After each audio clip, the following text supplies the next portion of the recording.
the fall of Troy, and Odysseus's long journey home. After the Greeks won the Trojan War, using the cunning ploy of the Trojan horse, one of their greatest heroes, Odysseus, set sail for his homeland, Ithaca. But his return voyage would take 10 arduous years, as he faced obstacles from vengeful gods, mystical creatures, and his own hubris. Odysseus's troubles began when he blinded the Cyclops Polyphemus, a son of Poseidon. Though this act saved him and his men, it enraged the sea god, who swore Odysseus would suffer before reaching Ithaca. Odysseus and his men stumbled into the lair of Polyphemus, who began devouring them. Using his wits, Odysseus tricked the Cyclops into drinking wine, blinded him with a sharp stake, and escaped under the bellies of sheep. However, his pride got the better of him. He revealed his name as they sailed away, provoking Polyphemus to call on Poseidon for vengeance. The god of winds, Aeolus, gave Odysseus a bag containing all the winds to help guide him home. Just as Ithaca came into sight, his curious crew opened the bag, releasing the winds and blowing them back to Aeolus, who refused to help again. Odysseus's fleet was attacked by cannibalistic giants, the Laestrygonians. Only his ship escaped the carnage, the rest of his men perishing. Odysseus arrived on the island of the witch Circe, who turned his men into pigs.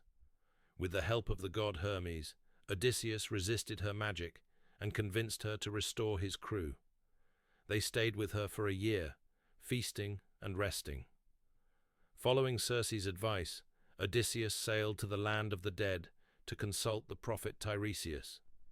Tiresias warned him to avoid the sacred cattle of the sun, god Helios, and foretold a difficult but eventual return to Ithaca. Odysseus also encountered the spirits of his mother, comrades from Troy, and others. Sailing on, Odysseus encountered the sirens, whose beautiful song lured sailors to their doom. He plugged his crew's ears with beeswax, and tied to the mast himself, heard their song, but stayed unharmed. The crew then navigated a narrow strait, guarded by 2 deadly hazards, Scylla, a 6-headed monster, and Charybdis, a giant whirlpool. Choosing the lesser evil, Odysseus steered close to Scylla, losing 6 men to her heads. Despite Tiresias's warning, Odysseus's crew slaughtered the sacred cattle of Helios while he slept. Helios demanded revenge, and Zeus struck their ship with a thunderbolt, killing everyone except Odysseus. Odysseus washed ashore on the island of the nymph Calypso, who held him captive for 7 years, offering immortality if he would stay. Longing for home, he refused. Finally, the gods intervened, and Zeus ordered Calypso to release him. After being shipwrecked by Poseidon once more, Odysseus was rescued by the Phaeacians.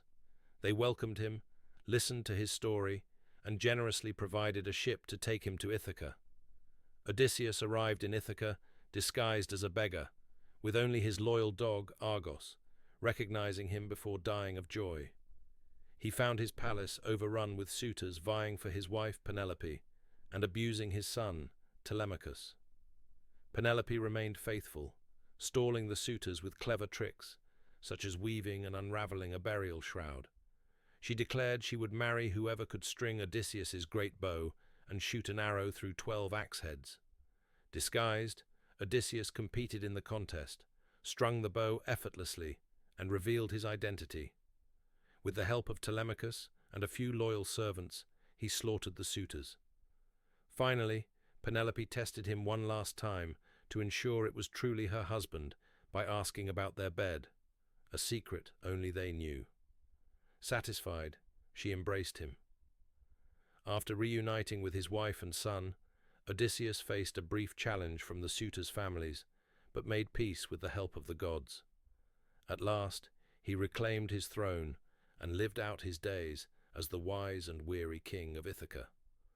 Odysseus's journey teaches timeless lessons about perseverance, the importance of cleverness, the power of loyalty, and the consequences of pride. It is a tale of homecoming, resilience, and the enduring human spirit.